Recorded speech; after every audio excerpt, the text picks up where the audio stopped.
ಅಂದ್ರೆ ಯಾವ ಚಿತ್ರಗಳನ್ನು ಬಿಡಿಸ್ತಾನೆ, ಯಾವ ಚಿತ್ರ ಬಗ್ಗೆ ಅವ್ರಿಗೆ ಅಭಿರುಚಿ ಇದೆ, ಮುದ್ರೆ, ಆ ರಾಜನ ಮುದ್ರೆ ಯಾವುದು, ಕಾಲಮಾನ, ಅದ್ರ ಡೇಟ್ ಇರುತ್ತೆ, ಆ ಡೇಟಿನ ಆಧರಿಸಿ ಆಡಳಿತದ ವಿವರಣೆ, ಹಾಗೆ ನಾಣ್ಯಗಳ ರಚನಾ ಕೌಶಲ್ಯ, ಆ ನಾಣ್ಯವನ್ನು ಯಾವ ರೀತಿಯಾಗಿ ಅವನು ತಯಾರಿಸಿದ್ದಾನೆ, ಎಲ್ಲ ಮಾಹಿತಿಗಳು ನಮಗೆ ನಾಣ್ಯಗಳಿಂದ ತಿಳಿದು ಬರುತ್ತೆ. ಹೀಗಾಗಿ ನಾಣ್ಯಗಳು ಅತ್ಯಂತ ಉಪಯುಕ್ತವಾಗಿರ್ತಕ್ಕಂಥ ಆಧಾರಗಳಾಗಿವೆ ಇತಿಹಾಸಕಾರರಿಗೆ ಇತಿಹಾಸ ರಚಿಸುವಲ್ಲಿ.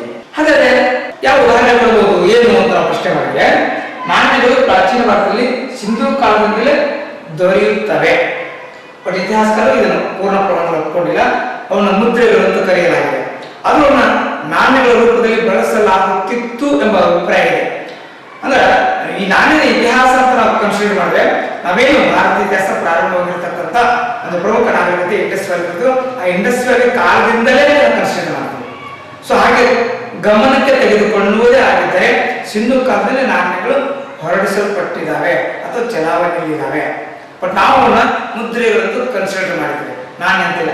ಅದು ನೋಡಿ ಅಂತ ಹೇಳಿ ಸರ್, ಈ ಕಾಲದಲ್ಲಿರ್ತಕ್ಕಂಥ ನಾಣ್ಯಗಳನ್ನ ಮುದ್ರೆಗಳೆಂದು ಕರೆಯಲಾಗಿದೆ, ಇಂಡಸ್ ಸೀಲ್ಸ್.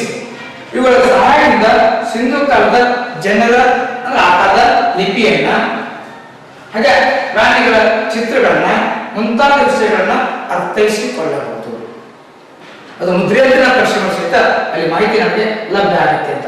ಹಾಗೆ ಏನು ಮಾಹಿತಿ ನಮಗೆ ಲಭ್ಯ ಆಗುತ್ತೆ?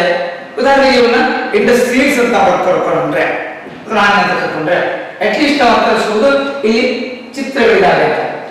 ಸೊ ಇದು ಏನೇನು ಸಂದೇಶವನ್ನು ಕೊಡ್ತಾ ಇದೆ, ಇದು ನಾವು ಚಿತ್ರಲಿಪಿ ಅಥವಾ ಪಿಕ್ಟೋಗ್ರಫಿ ಅಂತ ಕರೆಯಲಾಗಿದೆ. ಅದು ಇನ್ನೂ ನಮಗೆ ಓದಲಿಕ್ಕೆ ಸಾಧ್ಯ ಆಗಿಲ್ಲ.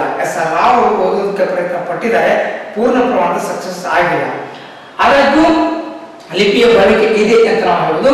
ಅದು ಚಿತ್ರಲಿಪಿ ಆಗಿದ್ರೆ ಕಾಣಿಸುತ್ತೆ, ಒಂದು ಮೀನಿನ ರೂಪದಲ್ಲಿದೆ ಅಥವಾ ಶಂಖದ ರೂಪದಲ್ಲಿದೆ ಅಥವಾ ಗೆರೆಗಳ ರೂಪದಲ್ಲಿದೆ, ಹೀಗೆ ಬೇರೆ ಬೇರೆ ಇರೋದ್ರಿಂದ ಅದು ಅಕ್ಷರವೇ ಆಗಿರೋದ್ರಿಂದ, ಬಟ್ ನಮಗೆ ಓದಲಿಕ್ಕೆ ಬಾರದೆ ಇರೋದ್ರಿಂದ ನಮಗದು ಚಿತ್ರ ರೂಪದಲ್ಲಿ ಕಾಣ್ತಾ ಇರೋದ್ರಿಂದ ನಾವು ಅದನ್ನ ಚಿತ್ರಲಿಪಿ ಅಂತ ಕರಿತೀವಿ. ಹಾಗೆ ಪ್ರಾಣಿಗಳ ಚಿತ್ರದಲ್ಲಿ ಇದು ಏಕಸೃಗಿ, ಒಂದು ಕೊಂಬುಳ್ಳಂತ ಪ್ರಾಣಿ.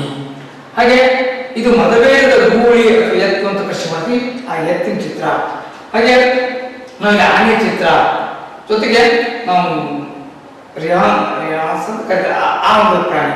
ಸೊ ಇದು ಅನೇಕ ಪ್ರಾಣಿಗಳ ಚಿತ್ರಗಳನ್ನು ನಾವಿಲ್ಲಿ ನೋಡಲಿಕ್ಕೆ ಸಾಧ್ಯವಾಗುತ್ತೆ. ನಮ್ಗೆ ಏನ್ ಗೊತ್ತಾಗುತ್ತೆ, ಇಂಥ ಪ್ರಾಣಿಗಳ ಪರಿಚಯವಿತ್ತು ಅಥವಾ ಆ ಪದದಿಂದ ಪ್ರಾಣಿಗಳು ಇದ್ದುವು ಅಂತ ನಾವು ಊಹೆ ಮಾಡ್ಕೊಳ್ಳಿಕ್ಕೂ ಸಾಧ್ಯವಾಗುತ್ತೆ ಅಂತ. ಹೀಗೆ ಮುದ್ರೆಗಳ ಸಹಾಯದಿಂದ ನಾವು ಆ ಕಾಲಘಟ್ಟಗಳಿಗೆ ನಾವು ಇಂಡಸ್ ಕಾಲಘಟ್ಟದ ಅನೇಕ ಮಾಹಿತಿಯನ್ನು ತಿಳ್ಕೊಳ್ಳಿಕ್ಕೆ ಸಾಧ್ಯವಾಗುತ್ತೆ. ಇವುಗಳು ಹೆಂಗೆ ತಯಾರಿಸ್ತಾ ಇದ್ರು, ಅದರಿಂದ ಏನ್ ಚಿತ್ರ ಬಿಡಿಸ್ತಾ ಇದ್ರು, ಹಾಗೆ ಎರಕವಾಗಿ ಮಾಡಿದಾರ ಅಥವಾ ಇನ್ನೇನು, ಎಲ್ಲ ಮಾಹಿತಿಗಳು ನಮಗೆ ಲಭ್ಯವಾಗ್ತದೆ. ಆದ್ರೆ ನಾವು ನಿಜವಾದ ನಾಣ್ಯದ ಇತಿಹಾಸಕ್ಕೆ ಬರೋದಾದ್ರೆ ನಾವು ಕ್ರಿಸ್ತಪೂರ್ವ 7ನೇ ಶತಮಾನ ಅಂತ ಕನ್ಸಿಡರ್ ಮಾಡ್ತೀವಿ. ಅಂದ್ರೆ ಆ ಕಾಲದಿಂದ ನಾಣ್ಯಗಳ ಚಲಾವಣೆ ಭಾರತದ ಇತಿಹಾಸದಲ್ಲಿ ಕಂಡು ಬರುತ್ತೆ ಅಂತ. ಅದರಲ್ಲಿ ಇಂಡೋ ಗ್ರೀಕ್ ನಾಣ್ಯಗಳು, ಶಕರ್ ನಾಣ್ಯಗಳು, ಕುಶಾನ್ ನಾಣ್ಯ ಅಂದ್ರೆ ಅರ್ಥಾತ್ ಕ್ರಿಸ್ತಶಕ 1ನೇ ಶತಮಾನದವರೆಗೂ ನಮ್ಮ ನಾಣ್ಯಗಳ ಲಭ್ಯ, ಕ್ರಿಸ್ತಪೂರ್ವ 7ನೇ ಶತಮಾನದಿಂದ ಅಂತ. ಇವುಗಳು ಸಮಕಾಲೀನ ಸಮಗ್ರ ಮಾಹಿತಿಯನ್ನು ನೀಡುತ್ತವೆ, ಎಲ್ಲ ಇನ್ಫಾರ್ಮೇಶನ್ ನಮ್ಗೆ ಸಿಗ್ತಾರೆ. ಅಷ್ಟೇ ಅಲ್ಲ, ವಿದೇಶಿಯರ ನಾಣ್ಯಗಳು ಭಾರತದಲ್ಲಿ ದೊರೆಯುವುದರಿಂದ ವಿದೇಶಿಯರ ಇತಿಹಾಸ ಮತ್ತು ವಿದೇಶ ಭಾರತ ಜೊತೆಗಿನ ಇತರ ಸಂಬಂಧಗಳನ್ನು ನಾವು ಕಲ್ಪಿಸಿಕೊಳ್ಳೋದಕ್ಕೆ ಅರ್ಥವಾಗುತ್ತೆ ಅಥವಾ ಸಾಧ್ಯವಾಗುತ್ತೆ. ಹೀಗಾಗಿ ಈ ನಾಣ್ಯಗಳು ಅತ್ಯಂತ ಉಪಯುಕ್ತವಾಗಿರ್ತಕ್ಕಂಥದ್ದು. ಉದಾಹರಣೆ ಕೊಡೋದ್ರಲ್ಲಿ ನಾವು ಕ್ರಿಸ್ತನ ಕಾಲದ ನಾಣ್ಯಗಳ ಮೇಲೆ ನಂದಿ ಚಿತ್ರ ಇದೆ, ತ್ರಿಶೂಲದ ಚಿತ್ರ ಇದೆ, ಶಿವನ ಚಿತ್ರ ಇದೆ. ಕುಶಾನರು, ಗ್ರೀಕರು, ಶಕರು ವಿದೇಶಿಯರ ಕೃಷಿಗಳಿಂದ ವಿದೇಶಿಯರು ಸಹಿತ ಭಾರತೀಯ ಧರ್ಮಗಳಲ್ಲೇ ಪ್ರಭಾವಿತರಾಗಿದ್ದು ಆ ಧರ್ಮಗಳಲ್ಲಿರ್ತಕ್ಕಂಥ ಅಂಶಗಳನ್ನೇ ತಮ್ಮನ್ನು ತೋರ್ಪಡಿಸಿದ್ದಾರೆ. ತಾವಳಿಸಿರ್ತಕ್ಕಂಥ ನಾಣ್ಯಗಳು ಅಥವಾ ಮುದ್ರೆಗಳು ಮುಂತಾದವುಗಳನ್ನು ಕಾಣ್ತೀವಿ. ಹಾಗೆ ಆ ನಾಣ್ಯಗಳಲ್ಲಿ ಶೈವ ಧರ್ಮಕ್ಕೆ ಸಂಬಂಧಪಟ್ಟಿರ್ತಕ್ಕಂಥ ಚಿತ್ರಗಳಿದ್ದಾವೆ. ಅಂದ್ರೆ ಧಾರ್ಮಿಕ ಹಿನ್ನೆಲೆಯನ್ನು ಅಟ್ಲೀಸ್ಟ್ ಇವುಗಳು ಏನು ಅರ್ಥ ಮಾಡ್ಕೊಳ್ಳಿಕ್ಕೆ ಅದು ನಮ್ಗೆ ಸಾಧ್ಯ. ಹಾಗೆ ಇನ್ನೊಂದು ವಿಶೇಷ, ಕರ್ನಾಟಕದಲ್ಲಿನ ಚಂದ್ರವಳ್ಳಿ, ಯಶವಂತಪುರ ಹಾಗೂ ತಮಿಳುನಾಡಿನ ಅರಿಕಮೇಡು ಮುಂತಾದ ಪ್ರದೇಶಗಳಲ್ಲಿ ಭೂ ಉತ್ಖನನ ಕಾಲಕ್ಕೆ ರೋಮನ್ ನಾಣ್ಯಗಳು ದೊರೆತಿವೆ. ಹಾಗೆ ಭಾರತ ರೋಮ್ ಜೊತೆಗೆ ವಾಣಿಜ್ಯ ಸಂಪರ್ಕವನ್ನು ಹೊಂದಿತ್ತು ಎಂಬುದು ಸ್ಪಷ್ಟವಾಗುತ್ತದೆ. ಈ ಕಾಲಘಟ್ಟಕ್ಕಾಗಲೇ ಭಾರತ ಹೊರ ಜಗತ್ತಿನ ಜೊತೆಗೆ ವ್ಯಾಪಾರ ಸಂಪರ್ಕವನ್ನು ಪಡ್ಕೊಂಡಿದೆ. ಆ ಕಾರಣದಾಗೆ ಭಾರತದಲ್ಲಿ ರೋಮನ್ ನಾಣ್ಯಗಳು ನಮಗೆ ಲಭ್ಯ. ಸೊ ನಂತರ ಕ್ರಿಸ್ತಪೂರ್ವ 1ನೇ ಶತಮಾನ, ಕ್ರಿಸ್ತಪೂರ್ವ 2ನೇ ಶತಮಾನ ಅಂತಂದ್ರೆ ದಕ್ಷಿಣ ಭಾರತದಲ್ಲಿ ಶಾತವಾಹನ ಕಾಲ ಒಂದು ಪರ್ವ ಕಾಲ ಅಥವಾ ಪ್ರಮುಖವಾಗಿರ್ತಕ್ಕಂಥ ರಾಜಕೀಯ ಕಾಲವನ್ನು ಕರಿತೀವಿ. ಸೊ ಈ ಕಾಲಘಟ್ಟಕ್ಕೆ ಸಂಬಂಧಿಸಿರ್ತಕ್ಕಂಥ ನಾಣ್ಯಗಳು ಇರುತ್ತೆ. ಇವುಗಳನ್ನ ನಾವು ಸೀಸದ ನಾಣ್ಯಗಳು ಅಂತ ಕರಿತೀವಿ, ಲೈಕ್ ಕಾಯಿನ್ಸ್ ಅಂತ ಕರಿತೀವಿ ನಾವು. ಸೊ ಇವು ದಕ್ಷಿಣ ಭಾರತದ ಇತಿಹಾಸ ರಚನೆಗೆ ಅತ್ಯಂತ ಪ್ರಮುಖವಾಗಿರ್ತವೆ. ಶಾಸನಕ್ಕೆ ಸಂಬಂಧಪಟ್ಟಿರ್ತಕ್ಕಂಥ ಕಾಲಘಟ್ಟದ ಇತಿಹಾಸವನ್ನು ತಿಳ್ಕೊಳ್ಳಿ. ಸಾಮಾನ್ಯವಾಗಿ ನಾವು ಗಮನಿಸಿದ್ರೆ ನಾವು ಪಂಚ ಮಾರ್ಕಲ್ ಕಾಯಿನ್ ಅಂತ ಕರಿತೀವಿ. ಅಂದ್ರೆ ನಮ್ಮ ರಾಜನ ಒಂದು ಮುದ್ರೆ ಇರಲಿಲ್ಲ, ಆ ಮುದ್ರೆಯನ್ನು ಒತ್ತುವುದಂತ, ಪ್ರೆಸ್ ಮಾಡುವಂತ, ಉಳಿದ ಭಾಗವನ್ನು ಕತ್ತರಿಸಿ ಹಾಕೋದು. ಅಂದ್ರೆ ಸರಿಯಾದ ರೂಪ ಇಲ್ಲ, ಇಂಪಾರ್ಟೆನ್ಸ್ ಏನು ಆ ಮುದ್ರೆಗೆ ಇಂಪಾರ್ಟೆನ್ಸ್, ಆಕಾರ. ಸೊ ಆ ರೀತಿಯಲ್ಲಿ ನಾಣ್ಯ ಚಲಾವಣೆ ಇವನ್ನ ಪಂಚ ಮಾರ್ಕಲ್ ಕಾಯಿನ್ ಅಂತ ಕರೀತಾರೆ ಅಂತ. ಅದ ನಂತರದಲ್ಲಿ ಈ ರೀತಿ ಬೆಳವಣಿಗೆ ಆಗ್ತದೆ. ಗುಪ್ತ ಕಾಲಕ್ಕೆ ಸಂಬಂಧಪಟ್ಟಿರ್ತಕ್ಕಂಥ ನಾಣ್ಯಗಳು, ಬಂಗಾಳದ ನಾಣ್ಯಗಳು ಚಲಾವಣೆಗೆ ಬಂದಿವೆ. ಆ ಸೇಪನ್ನು ನೋಡ್ಬೋದು, ಆಗ ಅಲ್ಲಿರ್ತಕ್ಕಂಥ ಅಭಿರುಚಿ ನೋಡ್ಬೋದು. ಅಂದ್ರೆ ಯಾವ್ಯಾವ ಚಿತ್ರಗಳಿವೆ ಆ ಚಿತ್ರಗಳ ಸಹಾಯದಿಂದ ಆ ಕಾಲದಲ್ಲಿ ಏನಿತ್ತು ಅಂತ ತಿಳ್ಕೊಳ್ಳಿಕ್ಕೆ ನಮಗೆ ಸಾಧ್ಯ. ಹೀಗಾಗಿ ನಾಣ್ಯಗಳ ಮೂಲಕ ಇತಿಹಾಸವನ್ನು ರಚಿಸೋದಕ್ಕೆ ಅವಕಾಶ ಇದೆ. ಹಾಗೆ ನಾವು ಗಮನಿಸ್ತಕ್ಕಂಥದ್ದು ಪ್ರಮುಖವಾಗಿರ್ತಕ್ಕಂಥದ್ದು ಸ್ಮಾರಕಗಳ ಮೂಲಕ ಹೇಗೆ ಇತಿಹಾಸವನ್ನು ರಚಿಸಬಹುದು. ಪುರಾತತ್ವ ಶಾಸ್ತ್ರದಲ್ಲಿ ಮತ್ತೊಂದು ಪ್ರಮುಖವಾಗಿರ್ತಕ್ಕಂಥ ಭಾಗ. ಸೊ ಪ್ರಾಚೀನ ಕಾಲದಲ್ಲಿ ನಿರ್ಮಾಣವಾಗಿರ್ತಕ್ಕಂಥ ಕಟ್ಟಡಗಳು, ಅದು ಕೋಟೆ ಆಗಿರ್ಬೋದು, ದೇವಾಲಯ ಆಗಿರ್ಬೋದು, ಮನೆ ಆಗಿರ್ಬೋದು, ಅಥವಾ ಸಾರ್ವಜನಿಕ ಕಟ್ಟಡ ಆಗಿರ್ಬೋದು, ಅವೆಲ್ಲವುಗಳನ್ನು ನಾವು ಸ್ಮಾರಕಗಳು ಅಂತ ಕರಿತೀವಿ. ಇವು ಭಾರತದ ಇತಿಹಾಸ ರಚನೆಯಲ್ಲಿ ಮಹತ್ವದ ಪಾತ್ರ ವಹಿಸಿವೆ. ಇವುಗಳ ಸಹಾಯದಿಂದ ಸಮಕಾಲೀನ ಸಮಗ್ರ ಮಾಹಿತಿಯನ್ನ ಪಡೆಯಬಹುದು. ಆದರೆ ಈ ಕಟ್ಟಡಗಳನ್ನು ತಗೊಂಡು ನಾವೇನು ಇತಿಹಾಸದಲ್ಲಿ ಬರುತ್ತೆ ಅಂತ ಪ್ರಶ್ನೆ ಮಾಡಿದ್ರೆ ಬೇಕಾದಷ್ಟು ಮಾಹಿತಿಗಳು ನಮಗೆ ಲಭ್ಯ. ಹಾಗೆ ಆ ಮಾಹಿತಿಗಳು ಯಾವ ಪ್ರಶ್ನೆ ಮಾಡಿದ್ರೆ, ಉದಾಹರಣೆಗೆ ಪ್ರಾಚೀನ ಕಾಲದ ದೇವಾಲಯಗಳು, ಸ್ತೂಪಗಳು, ವಿಹಾರಗಳು, ವಿದ್ಯಾಲಯಗಳು ಮುಂತಾದ ಕಲಾಕೃತಿಗಳು ಅವರ ಕಲಾ ಪ್ರಪಂಚದ ಮೇಲೆ ಬೆಳಕನ್ನು ಚೆಲ್ಲುತ್ತವೆ. ಬರೀ ಸುಮ್ಮನೆ ಒಂದು ಕಟ್ಟಡ ಅಲ್ಲ, ಆ ಕಟ್ಟಡದ ರಚನೆಯಿಂದ ಆ ಕಟ್ಟುವ ಕಲೆ ಏನು, ಆ ಜನರ ಆಶಾ ಆಕಾಂಕ್ಷೆಗಳೇನು, ಭಾವನೆಗಳೇನು, ಅದೆಲ್ಲವನ್ನು ಅರ್ಥ ಮಾಡ್ಕೊಳ್ಳಿಕ್ಕೆ ಸಾಧ್ಯ. ಹಾಗೆ ಈ ಹಿನ್ನೆಲೆಯಲ್ಲಿ ಉದಾಹರಣೆ ಕೊಡೋದಾದ್ರೆ ನಾವು ಮತ್ತೆ ಪ್ರಮಾಣದಲ್ಲಿ ಹೋಗ್ತೀವಿ. ನಮ್ಮ ಭಾರತ ಇತಿಹಾಸ ಪ್ರಾರಂಭವಾಗಿದ್ದು ಸಿಂಧು ನದಿ ನಾಗರಿಕತೆಯಿಂದಲೇ. ಅಲ್ಲಿಂದಲೇ ನಾವು ಇಂಥ ಉದಾಹರಣೆ ಕೊಡಬಹುದು. ಹೇಗಿದ್ದಾವೆ ಅನೇಕ ಕಟ್ಟಡಗಳ ಅವಶೇಷಗಳು ದೊರೆತಿವೆ. ಅದರಲ್ಲೂ ಸಿಂಧು ಕಾಲದಲ್ಲಿನ ಸಾರ್ವಜನಿಕ ಸ್ನಾನಗೃಹ ಎಷ್ಟು ಇಂಪಾರ್ಟೆಂಟ್, ಇದು ರಚನಾ ಕೌಶಲ್ಯಕ್ಕೆ ಸಾಕ್ಷಿಯಾಗಿದೆ ಅಂತ ಹೇಳ್ತೀವಿ ನಾವು. ಯಾಕೆ ಅಂದ್ರೆ 5000 ವರ್ಷಗಳ ಗತಿಸಿದ್ರು ಅದು ಆ ಮೂಲ ಲಕ್ಷಣಗಳನ್ನು ಉಳಿಸ್ಕೊಂಡು ಬಂದಿದೆ. ಅಂದ್ರೆ ಯಾವುದೇ ಕಾರಣಕ್ಕೂ ಹಾಳಾಗದೇ ಇರುವಂತ ಕಟ್ಟಾಗಿದೆ. ಅದು ರಚನಾ ಕೌಶಲ್ಯ ಎಂತ ಪರಿಸ್ಥಿತಿ ಇದು ಹಾಳಾಗಬಾರ್ದು, ಆ ಸಿಸ್ಟಮ್ ನಲ್ಲಿ ಕನ್ಸ್ಟ್ರಕ್ಷನ್ ಮಾಡಬೇಕಾಗ್ತದೆ. ಹಾಗೆ ಅಚ್ಚುಕಟ್ಟಾದ ಮನೆಗಳು, ಆ ಮನೆಗಳ ನಿರ್ಮಾಣ ಮಾಡಿದ್ರೆ ಅದ್ಭುತ ಅನಿಸುತ್ತದೆ.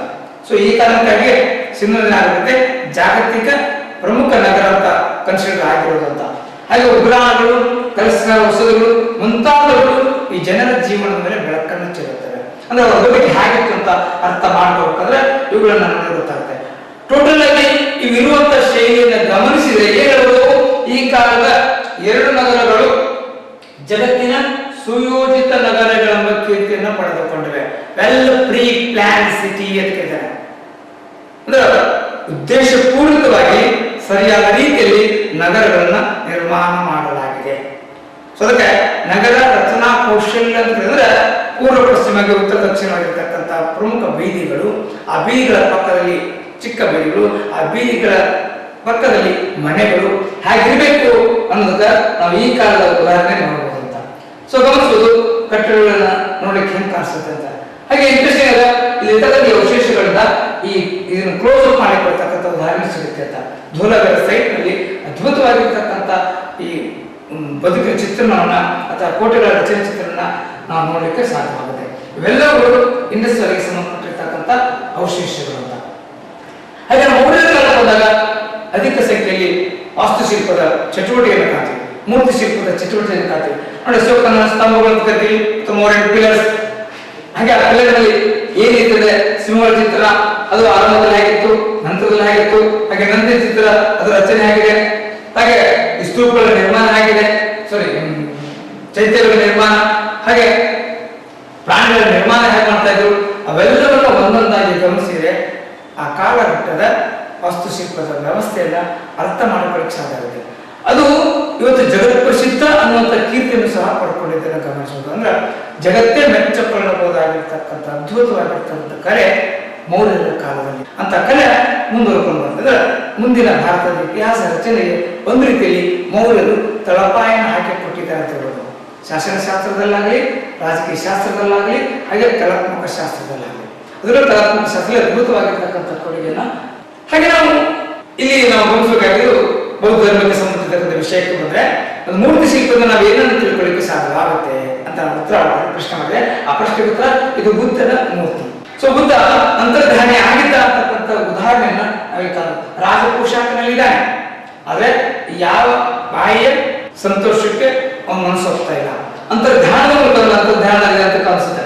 ಅಂತರ್ಧಾನದ ಮೂಲಕ ತನ್ನ ಮನಸ್ಸನ್ನ ಸಂತೃಪ್ತಪಡಿಸಿಕೊಳ್ತಾರೆ ಅಥವಾ ತನ್ನ ಇರ್ತಕ್ಕಂಥ ಪ್ರಶ್ನೆಗಳಿಗೆ ಉತ್ತರವನ್ನ ಕಂಡುಕೊಳ್ತಾರೆ. ಆ ಎಲ್ಲ ಉತ್ತರವನ್ನ ನಾವು ಒಂದು ಶಿಲ್ಪದಿಂದ ವಿಚಾರ ಅಂದ್ರೆ ಒಬ್ಬ ಶಿಲ್ಪಿ ಎಷ್ಟು ಮಟ್ಟಿಗೆ ಅದ್ಭುತವಾಗಿರ್ತಕ್ಕಂಥ ತನ್ನ ಭಾವನೆಗಳನ್ನು ಹೇಳೋದಕ್ಕೆ ಪ್ರಯತ್ನ ಪಟ್ಟಿದ್ದಾರೆ ಅನ್ನೋದನ್ನ ಇಲ್ಲಿ ಸಾಕ್ಷಿಯಾಗಿ ನಾವು ಕಾಣಬಹುದು ಅಂತ.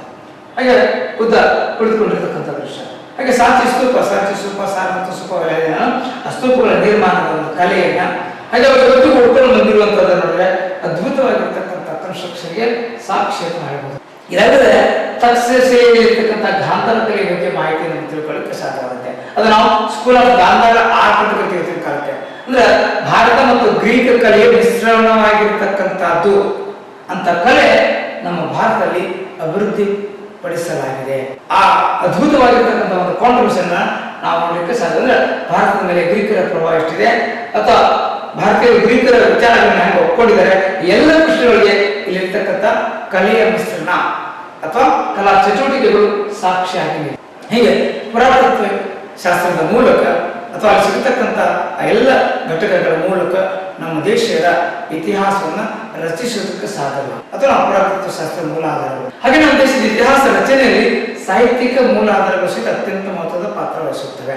ಆದರೆ ಈ ಸಾಹಿತ್ಯಿಕ ಮೂಲ ಆಧಾರಗಳಿಂದ ನಾವು ಹೇಗೆ ಇತಿಹಾಸವನ್ನ ರಚಿಸಬಹುದು, ಅವುಗಳ ಭಾಗಗಳೇನು ಅದನ್ನು ಒಂದೊಂದಾಗಿ ಗಮನಿಸೋಣ. ಸೊ ದೇಶೀಯ ಸಾಹಿತ್ಯ ಮತ್ತು ವಿದೇಶೀಯ ಸಾಹಿತ್ಯ. ದೇಶೀಯರು ರಚಿಸಿದ ಸಾಹಿತ್ಯವನ್ನ ದೇಶೀಯ ಸಾಹಿತ್ಯ ಅಂತ ಕರಿತೀವಿ, ವಿದೇಶಿಯರು ರಚಿಸಿದ ಸಾಹಿತ್ಯವನ್ನ ವಿದೇಶಿ ಸಾಹಿತ್ಯ ಅಂತ ಕರಿತೀವಿ.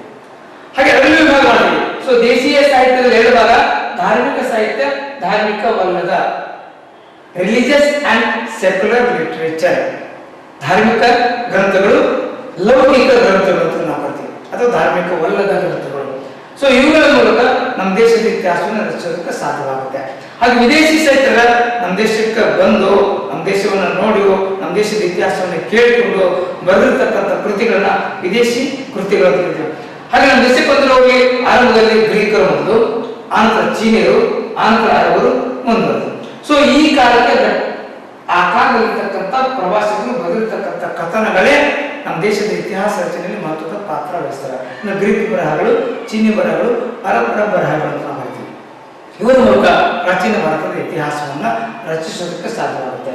ಸೊ ನಮ್ಮ ಈ ಸಿಲೆಬಸ್ ನಲ್ಲಿ ಅರ್ಥ ಇರೋದು ಬರೀ ಗ್ರೀಕ್ ಬರಹಗಳು ಮಾತ್ರ, ಚೀನಿ ಮತ್ತು ಅರಬ್ಬರ ಬರಹಗಳ ಬರಹಗಳು ಅಂತ. ಸೊ ಈಗ ದೇಶೀಯ ಸಾಹಿತ್ಯದಿಂದ ನಾವೇನು ಇತಿಹಾಸ ರಚಿಸೋದಕ್ಕೆ ಸಾಧ್ಯವಾಗುತ್ತೆ, ಅದು ಇದರಿಂದ ನಮಗೆ ಲಾಭ ಇದೆ, ಅದೆಷ್ಟು ಮಟ್ಟಿಗೆ ಸಹಕಾರಿ ಆಗಿದೆ, ಈ ಪ್ರಶ್ನೆಗಳಿಗೆ ಉತ್ತರ ಆದರೆ ಅವನು ಒಂದೊಂದಾಗಿ ಗಮನಿಸಿ ಗೊತ್ತಾಗುತ್ತೆ. ಹಾಗೆ ದೇಶೀಯರು ರಚಿಸಿದ ಸಾಹಿತ್ಯವನ್ನ ಅಧ್ಯಯನದ ಅನುಕೂಲತೆಗಾಗಿ ಧಾರ್ಮಿಕ ಹಾಗೂ ಲೌಕಿಕ ಎಂದು ವಿಂಗಡಿಸಲಾಗಿದೆ. ದೇಶೀಯ ಸಾಹಿತ್ಯವನ್ನ ಪ್ರಾಕೃತ, ಪಾಲಿ, ಸಂಸ್ಕೃತ, ತಮಿಳು, ತೆಲುಗು, ಕನ್ನಡ ಮುಂತಾದ ಭಾಷೆಗಳಲ್ಲಿ ರಚಿಸಲಾಗಿದೆ ಅಥವಾ ನಮ್ಗೆ ದೊರಕಿಲ್ಲ. ಅಂದ್ರೆ ಹಾಗಾದ್ರೆ ಎಲ್ಲ ಭಾಷೆಗಳ ಪ್ರಚಲಿತವನ್ನು ತಿಳ್ಕೊಳ್ಳಕ್ಕೆ ಸಾಧ್ಯವಾಗುತ್ತೆ ಅಥವಾ ಎಲ್ಲ ಭಾಷೆಗಳನ್ನ ಇತಿಹಾಸ ಅರ್ಥ ಮಾಡ್ಕೊಳ್ಬೇಕಾಗುತ್ತೆ ಅಂತ. ಹಾಗೆ ಆ ಭಾಷೆಗಳು ಆವತ್ತಿನ ಕಾಲಕ್ಕೆ ಚಲಾವಣೆ ಇದ್ದು ಅಂತ ಗೊತ್ತಾಗುತ್ತೆ. ಅಂದ್ರೆ ಆ ಪ್ರಾದೇಶಿಕ ಹಿನ್ನೆಲೆಯಲ್ಲಿ ಯಾವ ಭಾಗದಲ್ಲಿ ಯಾವ ಸಾಹಿತ್ಯ ಸಿಗುತ್ತೋ, ಯಾವ ಏರಿಯಾದಲ್ಲಿ ಅದರ ವಿಷಯ ಒಳಗೊಂಡಿದೋ ಆ ಎಲ್ಲ ಮಾಹಿತಿಗಳು ನಮಗೆ ಈ ಭಾಷೆ ಹಿನ್ನೆಲೆಯಲ್ಲಿ ಅರ್ಥ ಮಾಡ್ಕೊಳ್ಳಿಕ್ಕೆ ಸಾಧ್ಯವಾಗುತ್ತೆ. ಅದು ಹೇಗೆ ಅಂತ ನಾವು ಮಾಡ್ಕೊಂಡ್ರೆ ಈ ಬಳಿಗಳಲ್ಲಿ ಪ್ರಮುಖವಾಗಿರ್ತಕ್ಕಂಥದ್ದು ಧಾರ್ಮಿಕ ಸಾಹಿತ್ಯ, ಧರ್ಮಕ್ಕೆ ಸಂಬಂಧಪಟ್ಟಿರ್ತಕ್ಕಂಥ ಕೃತಿಗಳು. ಈ ಧರ್ಮಕ್ಕೆ ಸಂಬಂಧಪಟ್ಟಿರ್ತಕ್ಕಂಥ ಕೃತಿಗಳಿಂದ ನಾವೇನನ್ನ ತಿಳ್ಕೋಬಹುದು. ಧಾರ್ಮಿಕ ಸಾಹಿತ್ಯವು ಧಾರ್ಮಿಕ ವಿಷಯಕ್ಕೆ ಸಂಬಂಧಿಸಿದವುಗಳಾಗಿದ್ದರೂ ಸಂದರ್ಭಾನುಸಾರ ಚಾರಿತ್ರಿಕ ವ್ಯಕ್ತಿಗಳ ಹೆಸರನ್ನ, ಘಟನೆಗಳ ವಿವರಣೆಯನ್ನ, ದೇವರು ಹಾಗೂ ಆಚರಣೆ ಮುಂತಾದ ವಿಷಯಗಳನ್ನು ಉಲ್ಲೇಖಿಸುತ್ತವೆ. ಇವುಗಳ ಸಹಾಯದಿಂದ ಸಮಕಾಲೀನ ಇತಿಹಾಸ ರಚಿಸಲು ಸಾಧ್ಯವಾಗುತ್ತದೆ ಅಥವಾ ಸಹಾಯ ಆಗುತ್ತದೆ. ಹಾಗಾಗಿ ಅದು ಹೇಗೆ ನಮ್ಮ ದೇಶದ ಇತಿಹಾಸದಲ್ಲಿ ಸಾಹಿತ್ಯ ರಚನೆ ಆಗಿದ್ದು ವೇದ ಕಾಲದಿಂದ. ಸೊ ವೇದ ಕಾಲದ ಇತಿಹಾಸ ತಿಳ್ಕೋಬೇಕು ಅಂದ್ರೆ ಅಥವಾ ಅರ್ಥಾತ್ ಆರ್ಯ ಕಾಲದ ಇತಿಹಾಸ ತಿಳ್ಕೊಂಡ್ರೆ ಸಾಹಿತ್ಯ ಅತ್ಯಂತ ಮಹತ್ವದ ಪಾತ್ರ ವಹಿಸುತ್ತೆ. ಏನಾಗಿದೆ, ಭಾರತದಲ್ಲಿ ಸಾಹಿತ್ಯ ಕೃತಿಗಳು ಲಭ್ಯವಾಗುವುದು ವೇದ ಕಾಲ. ಈ ಕಾಲದಲ್ಲಿನ ಆರ್ಯ ಜೀವನ ಕುರಿತಾಗಿರ್ತಕ್ಕಂಥ ಸಮಗ್ರ ಮಾಹಿತಿಗಳನ್ನ ನಾವಿಲ್ಲಿ ಗಮನಿಸಬಹುದು ಅಥವಾ ನಮಗೆ ಲಭ್ಯವಾಗುತ್ತೆ. ಒಟ್ಟಾರೆ ಕ್ರಿಸ್ತಪೂರ್ವ 15ರಿಂದ ಕ್ರಿಸ್ತಪೂರ್ವ 600ರವರೆಗಿನ ಕಾಲಘಟ್ಟವನ್ನ ನಾವು ಆರ್ಯರ ಅವಧಿ ಅಂತ ಕರಿತೀವಿ. ಈ ಆರ್ಯರೇ ಪೂರ್ವದ ಕಾಲದ ಆರ್ಯರು, ಉತ್ತರವೇದ ಕಾಲದ ಆರ್ಯರು ಅಥವಾ ಮೊದಲಿನ ಮತ್ತು ನಂತರದ ಆರ್ಯರು ಅಂದ್ರೆ ಆರ್ಯರ ಜೀವನ ಕ್ರಮವಾಗಿರತಕ್ಕಂಥ ಬದಲಾವಣೆಯಿಂದಾಗಿ ಎರಡು ಭಾಗವಾಗಿ ವಿಭಾಗ ಮಾಡ್ತೀವಿ. ಆದ್ರೆ ಈ ಕಾಲಘಟ್ಟದಲ್ಲಿ ಇರತಕ್ಕಂಥ ಸಾಹಿತ್ಯದಿಂದ ಈ ಆರ್ಯರ ಇತಿಹಾಸವನ್ನು ಹೇಗೆ ರಚಿಸಬಹುದು ಅಂತ ಪ್ರಶ್ನೆ ಮಾಡಿದ್ರೆ ಒಟ್ಟು 4 ವೇದಗಳು ರಚನೆ ಆಗಿವೆ. ಅಂದ್ರೆ ವೇದ ಪವಿತ್ರವಾಗಿರ್ತಕ್ಕಂಥ ಜ್ಞಾನ ರಾಶಿ ಅಂತ ನಾವು ಕರಿತೀವಿ. ಅದೇನು ಅಂತ ನೋಡೋಣ. ಋಗ್ವೇದ, ಯಜುರ್ವೇದ, ಸಾಮವೇದ, ಅಥರ್ವಣ ವೇದ, ಈ 4 ವೇದಗಳು ಅದ್ಭುತವಾಗಿರ್ತಕ್ಕಂಥ ಜ್ಞಾನವನ್ನು ಒಳಗೊಂಡಿವೆ. ಅದರಲ್ಲಿ ಋಗ್ವೇದ ಪೂರ್ವವೇದ ಕಾಲ ಆರ್ಯರ ಇತಿಹಾಸವನ್ನು ತಿಳಿಸುವ ಏಕೈಕ ಗ್ರಂಥ. ಋಗ್ವೇದ ಗ್ರಂಥ ಇಲ್ಲ ಅಂತಂದ್ರೆ ಪೂರ್ವದ ಕಾಲದ ಆರ್ಯರ ಜೀವನದ ಇತಿಹಾಸವನ್ನು ಅರ್ಥ ಮಾಡ್ಕೊಳ್ಳೋಕೆ ಸಾಧ್ಯ ಇಲ್ಲ. ಯಾಕೆ ಅಂತಂದ್ರೆ ಈ ಕಾಲಘಟ್ಟಕ್ಕೆ ಸಂಬಂಧಿಸಿದ ಆರ್ಕಿಯಾಲಜಿಕಲ್ ಮಟೀರಿಯಲ್ಸ್ ಇಲ್ಲವೇ ಇಲ್ಲ. ಪುರಾತತ್ವ ಮೂಲಾಧಾರಗಳು ನಮಗೆ ಸರಿಯಾದ ಸಂದರ್ಭದಲ್ಲಿ ದೊರೆತಿಲ್ಲ. ಹೀಗಾಗಿ ಇತಿಹಾಸಕಾರರಿಗೆ ಸಿಗುವ ಒಂದೇ ಒಂದು ಆಧಾರ ಅಂದ್ರೆ ಸಾಹಿತ್ಯಿಕ ಆಧಾರ. ಈ ಆಧಾರದಿಂದಲೇ ಇತಿಹಾಸ ಬರೀಬೇಕಾಗಿದೆ. ಹೀಗಾಗಿ ಮೊದಲಿನ ಆರ್ಯರ ಇತಿಹಾಸ ಬೇಕು ಅಂತಂದ್ರೆ ನಾವು ತಿಳ್ಕೊಬೇಕಂದ್ರೆ ಋಗ್ವೇದ ಗ್ರಂಥವನ್ನೇ ಬಳಸಬೇಕಾಗುತ್ತೆ. ಆ ಋಗ್ವೇದದಲ್ಲಿ ಏನೇನಿದೆ? ರಾಜಕೀಯ ಜೀವನ ಇದೆ, ಅದರ ಸುತ್ತಿಗೆ ಆಗಿತ್ತು ಅಂತ, ಸಮಾಜ ಜೀವನ ಇದೆ, ಜನ ಹೆಂಗ್ ಬದುಕ್ತಾ ಇದ್ರು ಅಂತ, ಧಾರ್ಮಿಕ ಜೀವನ ಇದೆ, ಅವ್ರು ಧಾರ್ಮಿಕವಾಗಿ ಹೇಗಿದ್ರು ಅಂತ, ಸಾಂಸ್ಕೃತಿಕ ಜೀವನ ಇದೆ, ಎಲ್ಲ ಮಾಹಿತಿಗಳು ನಮಗೆ ಈ ಗ್ರಂಥದ ಮೂಲಕ ಲಭ್ಯವಾಗುತ್ತೆ. ಹಾಗೇನೆ ಉದಾಹರಣೆಗೆ ಹಾಕೋದ್ರಲ್ಲಿ ಇಂದ್ರ ದೇವತೆಗಳ ಬಗ್ಗೆ, ಅಗ್ನಿ ದೇವರ ಬಗ್ಗೆ, ವಾಯು ದೇವರ ಬಗ್ಗೆ, ಸೂರ್ಯ ಬಗ್ಗೆ, ವಿಶ್ವೇಶ್ವರ ಬಗ್ಗೆ ಮುಂತಾದ ದೇವತೆಗಳ ಬಗ್ಗೆ ಮಾಹಿತಿಗಳು ನಮಗೆ ಲಭ್ಯ ಆಗ್ತವೆ ಅಂದ್ರೆ ಶ್ಲೋಕಗಳ ಮೂಲಕ. ಒಟ್ಟಾಗಿ 1018 ಶ್ಲೋಕಗಳಿದ್ದು ಅವುಗಳನ್ನ 10 ಮಂಡಲಗಳಲ್ಲಿ ವಿಭಾಗಿಸಲಾಗಿದೆ. ಅಂದ್ರೆ ಋಗ್ವೇದನ 10 ಮಂಡಲ ಅಂತ. ಆ 10 ಮಂಡಲದಲ್ಲಿ 1018 ಶ್ಲೋಕಗಳು. 1018 ಶ್ಲೋಕಗಳನ್ನ ವಿವರಿಸ್ತಾ ಬಂದಾಗ ಇಡೀ ಆರ್ಯರ ಇತಿಹಾಸ ನಮ್ಮ ಮುಂದಿದ್ದಾರೆ. ಹೀಗೆ ಈ ಗ್ರಂಥವನ್ನು ಅಧ್ಯಯನ ಮಾಡೋದ್ರ ಮೂಲಕ ಆರ್ಯರ ಬದುಕಿನ ಚಿತ್ರವನ್ನ ಕೊಡಬಹುದು ಅಂತ. ಹಾಗೆ ಮತ್ತೊಂದು ಯಜುರ್ವೇದ, ಇದರಲ್ಲಿ ಯಜ್ಞಾಗಾರಗಳಿಗೆ ಸಂಬಂಧಿಸಿದ ಶ್ಲೋಕಗಳನ್ನು ಒಳಗೊಂಡಿದೆ. ಆರ್ಯರ ಕಾಲಕ್ಕೆ ಯಜ್ಞಾಗಾರಗಳಿಗೆ ಪ್ರಾಮುಖ್ಯತೆ ಇದೆ. ಅಂದ್ರೆ ದೇವರ ಮನವೊಲಿಸಿಕೊಳ್ಳಬೇಕಾದ್ರೆ ಯಜ್ಞಾಗಾರಗಳನ್ನು ಮಾಡಬೇಕು. ಆ ಯಜ್ಞಗಳ ಮೂಲಕ ದೇವರಿಗೆ ಆಹಾರವನ್ನು ಸಮರ್ಪಿಸಬೇಕು ಎಂಬ ನಂಬಿಕೆ ಇದೆ. ಅಂದ್ರೆ ಇದೊಂದು ಧಾರ್ಮಿಕ ಆಚರಣೆ. ಆ ಧಾರ್ಮಿಕ ಆಚರಣೆಗಳ ಬಗ್ಗೆ ಮಾಹಿತಿ ನಮಗೆ ಆಗ್ತದೆ, ಹೆಂಗ್ ಮಾಡಬೇಕು ಅಂತ. ಹಾಗೆ ಇದರಲ್ಲಿ ರಾಜಸೂಯ ಯಾಗ, ವಾಜಪೇಯಿ ಯಾಗ, ಅಶ್ವಮೇಧ ಯಾಗ ಮುಂತಾದ ಯಾಗಗಳ ಮಾಹಿತಿ ಇದೆ. ರಾಜ ತನ್ನ ಸಾಮರ್ಥ್ಯನ ಪ್ರದರ್ಶನ ಮಾಡ್ಕೊಳ್ಳೋದಕ್ಕೆ ಯಜ್ಞ ಯಾಗಾದಿಗಳನ್ನು ಮಾಡ್ತಾ ಇದ್ದ. ಹಾಗೆ ಧರ್ಮದ ಹಿನ್ನೆಲೆ ಯಜ್ಞ ಯಾಗಾದಿಗಳಂತ ಅದೆಲ್ಲದ ಮಾಹಿತಿ ನಮಗೆ ಈ ಯಜುರ್ವೇದ ಗ್ರಂಥ ಅಂದ್ರೆ ಯಜ್ಞ ಯಾಗಾದಿಗಳನ್ನು ಮಾಡ್ತಕ್ಕಂಥ ಸಿಸ್ಟಮ್ ಏನು, ಹೆಂಗ ಎಲ್ಲ ಮಾಹಿತಿ ನಮಗೆ ಈ ಯಜುರ್ವೇದ ಒದಗಿಸಿ. ಸೊ ಆ ಕಾಲಘಟ್ಟಕ್ಕೆ ಸಂಬಂಧಿಸಿದ ಈ ಮಾಹಿತಿಗಳು ಬೇಕಾದ್ರೆ ಯಜುರ್ವೇದ ಗ್ರಂಥವನ್ನು ಬಳಸಬಹುದು. ಅಂದ್ರೆ ಒಂದೊಂದು ಗ್ರಂಥ ಸಾಮವೇದ. ಸಾಮ ಅಂದ್ರೆ ಗಾನ ಎಂದು ಅರ್ಥವಾಗುತ್ತದೆ. ಇದನ್ನ ಸಂಗೀತ ವೇದ ಎಂದು ಕರೆಯಲಾಗಿದೆ. ಸಂಗೀತಕ್ಕೆ ಸಂಬಂಧಪಟ್ಟಿರ್ತಕ್ಕಂಥ ಒಂದು ಗ್ರಂಥ. ಇದರಲ್ಲಿ ಸಹಿತ 1810 ಶ್ಲೋಕಗಳಿವೆ. ಭಾರತೀಯರು ಸಂಗೀತ ಜ್ಞಾನವನ್ನು ಅರಿಯಲು ಈ ವೇದದ ಸಹಾಯವನ್ನು ಪಡೆಯಬೇಕು. ಅಂದ್ರೆ ಸಂಗೀತ ಬಗ್ಗೆ ಇರ್ತಕ್ಕಂಥ ಎಲ್ಲ ಮಾಹಿತಿಗಳನ್ನ ಈ ಗ್ರಂಥದಲ್ಲಿ ನಾವು ಬಳಸ್ಕೊಳ್ಳಕ್ಕೆ ಸಾಧ್ಯವಾಗಿದೆ. ಹಾಗೆ ಪ್ರಮುಖವಾಗಿರ್ತಕ್ಕಂಥ ಕೊನೆಯದು ಅಥರ್ವಣ. ಇದರಲ್ಲಿ 730 ಶ್ಲೋಕಗಳಿವೆ ಮತ್ತು 6000 ಪದ್ಯಗಳಿವೆ. ಇದು ಗದ್ಯ ಮತ್ತು ಪದ್ಯ ಶೈಲಿಯಲ್ಲಿ ರಚನೆಯಾಗಿದೆ ಅಥವಾ ಶ್ಲೋಕವಾಗಿದೆ. ಇದರಲ್ಲಿ ವಿವಾಹಕ್ಕೆ ಸಂಬಂಧಿಸಿದಂತ, ಶವ ಸಂಸ್ಕಾರಕ್ಕೆ ಸಂಬಂಧಿಸಿದಂತ, ವಾಸ್ತುಕಲೆಗೆ ಸಂಬಂಧಿಸಿರ್ತಕ್ಕಂಥ ವಿಷಯಗಳಿದೆ. ನೋಡಿ, ಅಂದ್ರೆ ವಿವಾಹ ಏನ್ ಮಾಡ್ಕೊತ ಗೊತ್ತಾಗುತ್ತೆ, ಅದ್ರ ಜೊತೆಗೆ ಶವ ಸಂಸ್ಕಾರ ಏನ್ ಮಾಡ್ಕೊತ ಗೊತ್ತಾಗುತ್ತೆ, ಸಂಗೀತದ ಬಗ್ಗೆ ಗೊತ್ತಾಗುತ್ತೆ, ಅರಸತಿಯ ಬಗ್ಗೆ ಗೊತ್ತಾಗುತ್ತೆ, ಯಜ್ಞಾನಗಳ ಗೊತ್ತಾಗುತ್ತೆ, ದೇವತೆಗಳ ಗೊತ್ತಾಗುತ್ತೆ, ಎಲ್ಲ ಮಾಹಿತಿಗಳು ಗೊತ್ತಾಗ್ತದೆ. ಸೊ ಒಟ್ಟಾರೆ ಋಗ್ವೇದ ಪೂರ್ವವೇದ ಕಾಲದ ಆರ್ಯರ ಇತಿಹಾಸವನ್ನು ಹೇಳಿದ್ರೆ ಉಳಿದ 3 ವೇದಗಳು ಯಜುರ್ವೇದ, ಸಾಮವೇದ, ಅಥರ್ವಣದ, ಉತ್ತರ ವೇದ ಕಾಲದ ಆರ್ಯರ ಇತಿಹಾಸವನ್ನು ತಿಳಿಸಿಕೊಡುತ್ತವೆ. ಸೊ ಒಟ್ಟಾರೆ ಈ 4 ಗ್ರಂಥಗಳು ಆರ್ಯರ ಇತಿಹಾಸದ ಮೇಲೆ ಬೆಳಕನ್ನು ಚೆಲ್ಲುತ್ತವೆ. ಹಾಗೆ ಈ ಸಂಪೂರ್ಣವಾಗಿ ಅನೇಕ ಸಾಹಿತ್ಯದ ಕೃತಿಗಳು ಬಂದಿವೆ ವೇದ ಕಾಲಕ್ಕೆ, ಆರ್ಯರ ಕಾಲಕ್ಕೆ. ಅಲ್ಲಿ ಉಪನಿಷತ್ತುಗಳು ಮತ್ತು ಬ್ರಾಹ್ಮಣಕಗಳು ಇವುಗಳು ಸಹ ಉತ್ತರ ವೇದ ಕಾಲದ ಆರ್ಯರ ಇತಿಹಾಸ ರಚನೆಗೆ ಉಪಯುಕ್ತವಾದ ಮಾಹಿತಿ ನೀಡುತ್ತವೆ. ಹಾಗೆ ಸೂತ್ರಗಳು, ಪ್ರಾಚೀನ ಭಾರತೀಯರು 3 ಸೂತ್ರಗಳನ್ನು ರಚಿಸಿದ್ದಾರೆ. ಅವು ಶ್ರಾಯ ಸೂತ್ರ, ಅಭಿಧರ್ಮ ಸೂತ್ರ, ಗಾಯ ಸೂತ್ರ ಅಂತ.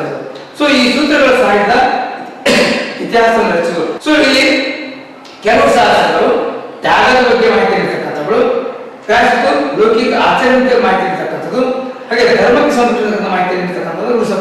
ಹೀಗೆ ಈ 3 ಸೂತ್ರಗಳ ಮೂಲಕ ಆ ಜನರ ಆಚರಣೆಗಳೇನು, ಧಾರ್ಮಿಕ ಪದ್ಧತಿಗಳೇನು ಮುಂತಾದವನ್ನು ಅರ್ಥ ಮಾಡಿಕೊಳ್ಳಕ್ಕೆ ಸಾಧ್ಯ. ಹಾಗೆ ನಾವು ದೇಶದ ಇತಿಹಾಸಕ್ಕೆ ಸಂಬಂಧಪಟ್ಟಿರ್ತಕ್ಕಂಥ ಮಹಾಕಾವ್ಯಗಳನ್ನು ಕರೆದಿದ್ದೇವೆ. ಆ ಮಹಾಕಾವ್ಯಗಳ ಮೂಲಕ ಇತಿಹಾಸವನ್ನು ಅರ್ಥೈಸಬಹುದು. ಉದಾಹರಣೆಗೆ ರಾಮಾಯಣ ಮತ್ತು ಮಹಾಭಾರತ. ಇವು ಪ್ರಾಚೀನ ಭಾರತೀಯರ ಪ್ರಮುಖವಾಗಿರ್ತಕ್ಕಂಥ ಗ್ರಂಥಗಳು.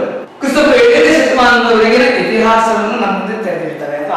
ಇವೆರಡೂ ಸರ್ವಕಾಲಿಕ ಸತ್ಯ ಕೃತಿಗಳನ್ನು ಪರಿಗಣಿಸಲಾಗಿದೆ. Universal truth. ಯಾಕಂದ್ರೆ ಯಾವುದೇ ಕಾಲಕ್ಕೂ ಅನುಸೃತ ಇಲ್ಲಿರ್ತಕ್ಕಂಥ ವಿಷಯಗಳು ಒಪ್ಪಿಕೊಳ್ಳಬಹುದಾಗಿದೆ. ಹಾಗೆ ಅದರಂತಕ್ಕಂಥ ಪುರಾಣಗಳು ಪ್ರಾಚೀನ ಭಾರತೀಯರು 36 ಅದು 18 ಪುರಾಣಗಳು ಅತ್ಯಂತ ಪ್ರಮುಖವಾಗಿರ್ತಕ್ಕಂಥಗಳು.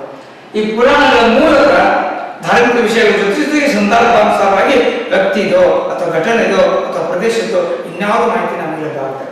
ಉದಾಹರಣೆಗೆ ಶಿವಪುರಾಣ, ಲಿಂಗ ಪುರಾಣ, ವಿಷ್ಣು ಪುರಾಣ, ವಾಯು ಪುರಾಣ ಮುಂತಾದವು. ಇವುಗಳು ದೇವರುಗಳಿಗೆ ಸಂಬಂಧಿಸಿದ ವಿಷಯವಲ್ಲದೆ ಪ್ರಾಚೀನ ಕಾಲದ ರಾಜರ ಜೀವನ, ಅವರ ಸಾಧನೆ, ಜನಜೀವನ ಮುಂತಾದ ವಿಷಯಗಳನ್ನು ನಮ್ಮ ಮುಂದೆ ತಿಳಿದಿರುತ್ತವೆ. ಸೊ ಇವೆಲ್ಲ ಹಿಂದೂ ಧರ್ಮಕ್ಕೆ ಸಂಬಂಧಪಟ್ಟಿರ್ತಕ್ಕಂಥವು.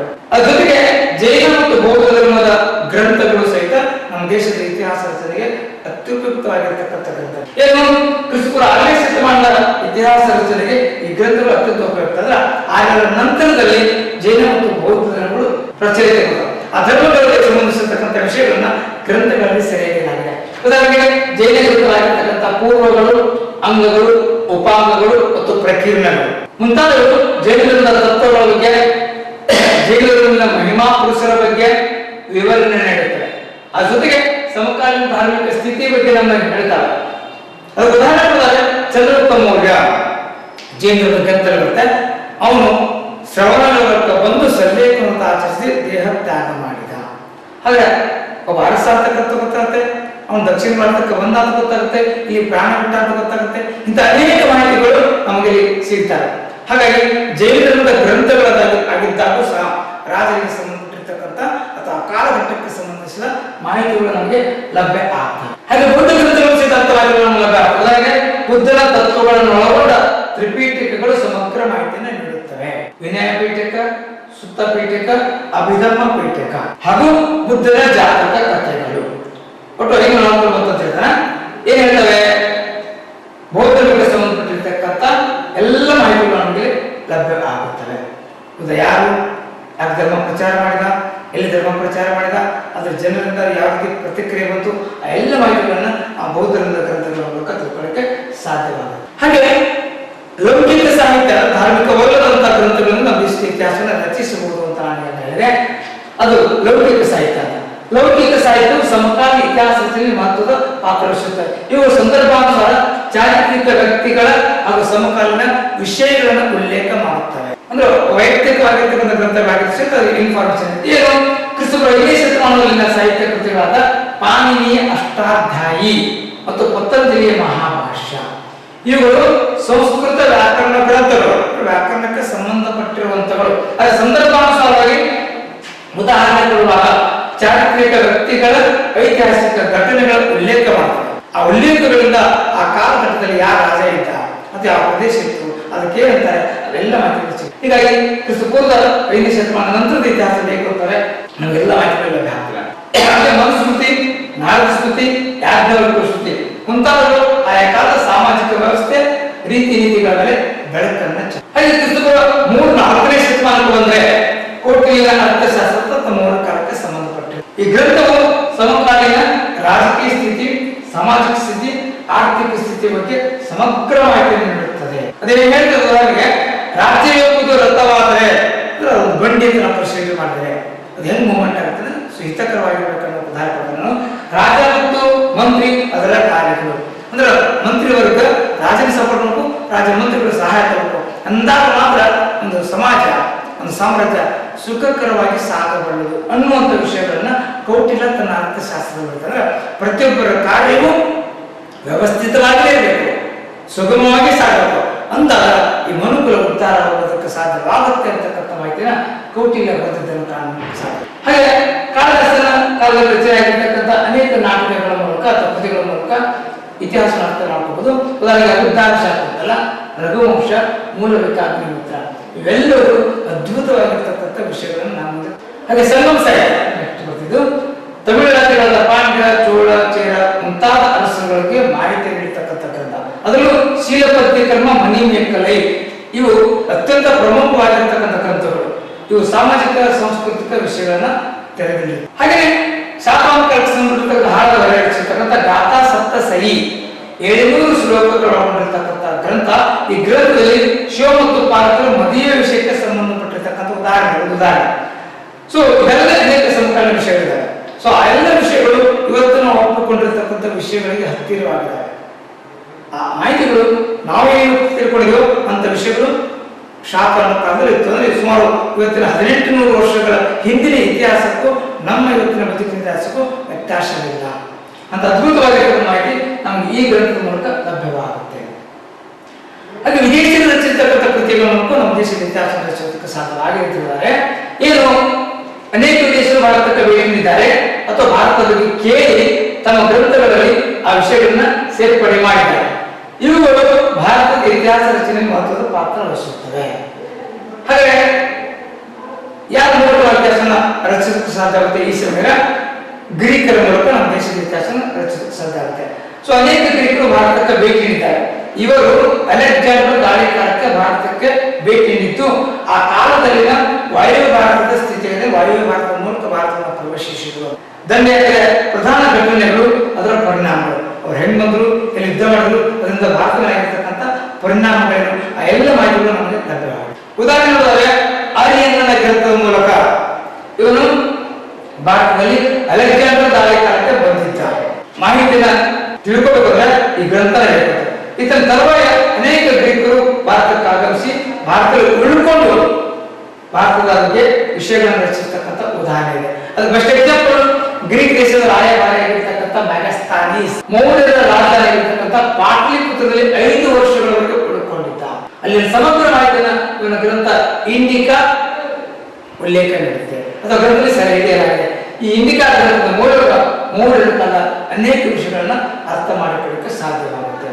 ಅದರ ನಂತರ ಸ್ಟ್ರಾಬೋ, ಜಸ್ಟಿನ್ ಮುಂತಾದ ಲೇಖಕರು ಸಹಿತ ಈ ಗ್ರಂಥವನ್ನು ಬಳಸಿಕೊಂಡು ಇತಿಹಾಸ ವರ್ಧನೆ. ಹಾಗೆ ಟೋಲಮಿ ಒಬ್ಬ ಭೂಗೋಳಶಾಸ್ತ್ರಜ್ಞ, ಒಂದು ಭೂಗೋಳಕ್ಕೆ ಸಂಬಂಧಪಟ್ಟಿರ್ತಕ್ಕಂಥ ವಿಷಯವನ್ನು ಹೇಳ್ತಾನೆ. ಇವರ ಎ ಗೈಡ್ ಟು ಜಿಯೋಗ್ರಫಿ ಈ ಗ್ರಂಥದಲ್ಲಿ ದಕ್ಷಿಣ ಭಾರತದ ವಾಣಿಜ್ಯ ಕೇಂದ್ರಗಳಾದ ಬಾದಾಮಿ, ಪಟ್ಟದಕಲ್ಲು, ಬನವಾಸಿ ಪಟ್ಟಣಗಳ ಹೆಸರನ್ನು ಉಲ್ಲೇಖಿಸ. ಅಂದ್ರೆ ಸುಮಾರು ಕ್ರಿಸ್ತಕ 2ನೇ ಶತಮಾನದ ಅವಧಿಯಲ್ಲಿ ಈ ನಗರಗಳು ಪ್ರಮುಖ ನಗರಗಳಾಗಿದ್ದವು. ಅಂದ್ರೆ ಏನು ಬಾದಾಮಿ, ಪಟ್ಟದಕಲ್ಲು, ಬನವಾಸಿ ಹೇಳ್ತಲ್ಲ, ಈ ಪ್ರದೇಶಗಳು ಕ್ರಿಸ್ತ ಶಕದಲ್ಲೇನೆ ಪ್ರಮುಖ ಪ್ರದೇಶಗಳಾಗಿದ್ದಾವೆ ಅಂತಕ್ಕಂಥ ಮಾಹಿತಿನ ಮಾಡಲಾಗುತ್ತೆ. ಹೀಗೆ ಈ ಕಾಲಘಟ್ಟಕ್ಕೆ ಸಂಬಂಧಿಸಿರ್ತಕ್ಕಂಥ ಅನೇಕ ಗ್ರಂಥಗಳನ್ನ ಅಧ್ಯಯನ ಮಾಡುವ ಮೂಲಕ ನಾವು ಸಮಗ್ರ ಮಾಹಿತಿಯನ್ನು ಪಡ್ಕೊಳ್ಳುತ್ತೇವೆ. ಸೊ ಕಳೆದ ನೋಡಬೇಕಾದಾಗ ನಮಗೆ ಕನ್ನಡ ಸ್ಕ್ರಿಪ್ಟ್ ಇಲ್ಲ, ಕನ್ನಡ ಮಾಡಿದ್ದೇನೆ. ನಾವು ಇದರ ಒಂದೊಂದು ಅಕ್ಷರಗಳನ್ನು ನೋಡಬೇಕು. ಉದಾಹರಣೆಗೆ ಡೆ, ವಾ, ನ, ಪಿ, ಎ, ನ. ಅಂದ್ರೆ ಬ್ರಾಹ್ಮಿ ಸ್ಕ್ರಿಪ್ಟ್ ಅನ್ನು ಓದಕ್ಕೂ ಸಾಧ್ಯ ಆಗುತ್ತೆ. ಪಿ, ಯ, ದ, ಸಿ, ನ. ಸ ನಮ್ಮ ಸ್ವಲ್ಪ ವ್ಯತ್ಯಾಸ ಆಗೋದ್ರೆ ಸ್ವಲ್ಪ ಮಟ್ಟಿಗೆ. ಹೀಗೆ ಒಂದೊಂದೇ ಅಕ್ಷರಗಳನ್ನ ನಾವು ನೋಡ್ತಾ ಬಂದ್ರೆ ಅಶೋಕನ ಬ್ರಾಹ್ಮಿ ಸ್ಕ್ರಿಪ್ಟ್ ಅನ್ನು ಓದಕ್ಕೆ ಸಾಧ್ಯವಾಗುತ್ತೆ. ಅದರ ಮೂಲಕವಾಗಿ ನಾವು ಆ ಧರ್ಮಕ್ಕೆ ಸಂಬಂಧಪಟ್ಟಿರ್ತಕ್ಕಂಥ ಅನೇಕ ಮಾಹಿತಿಗಳನ್ನ ಒಟ್ಟಾರೆ ಬುದ್ಧ ಜನಿಸಿದ ನಾಡಂತಕ್ಕಂಥ ಹೇಳುವಂಥ ವಿಷಯವನ್ನು ಒಳಗೊಂಡಿರ್ತಕ್ಕಂಥದ್ದು ಒಂದು ಶಾಸನವನ್ನ ನಾವು ಎಷ್ಟು ಮಟ್ಟಿಗೆ ಅರ್ಥೈಸಿಕೊಳ್ಳೋಕೆ ಸಾಧ್ಯವಾಗುತ್ತೆ ಅಂತಕ್ಕಂಥ ಮಾಹಿತಿಯನ್ನ ನಿಮಗೆ ಕೊಡೋದಕ್ಕೆ ಪ್ರಯತ್ನ ಪಟ್ಟಿದ್ದೇನೆ. ಇದನ್ನ ಅರ್ಥೈಸಿಕೊಳ್ಳಿ, ಓದಿಕೊಳ್ಳಿ ಅಂತ. ಹೀಗೆ ನಮ್ಮ ದೇಶದ ಇತಿಹಾಸ ರಚನೆಯಲ್ಲಿ ಪುರಾತತ್ವ ಮೂಲಾಧಾರಗಳು ಮತ್ತು ಸಾಹಿತ್ಯಿಕ ಮೂಲಾಧಾರಗಳು ಅತ್ಯಂತ ಮಹತ್ವದ ಪಾತ್ರ ವಹಿಸುತ್ತೆ. ಸೊ ತದನಂತರದ ಕಾಲಘಟ್ಟದಲ್ಲಿ ನಾವು ಕ್ಲಾಸ್ ಹೋಗಬೇಕಾದಾಗ ಅವೆಲ್ಲವುಗಳನ್ನ ಡಿಟೇಲ್ ಆಗಿ ವಿವರಣೆಯನ್ನು ನೋಡಲಿಕ್ಕೆ ಅವಕಾಶ. ಒಟ್ಟಾರೆ ಮೂಲಾಧಾರಗಳು ಇಲ್ಲದೆ ಈ ದೇಶದ ಇತಿಹಾಸವನ್ನು ರಚಿಸೋದಕ್ಕೆ ಸಾಧ್ಯ ಇಲ್ಲ. ಹೀಗಾಗಿ ಇತಿಹಾಸ ಕಾಲಗಳಿಗೆ ಇವು ಅತಿ ಅವಶ್ಯಕವಾಗಿರ್ತವೆ.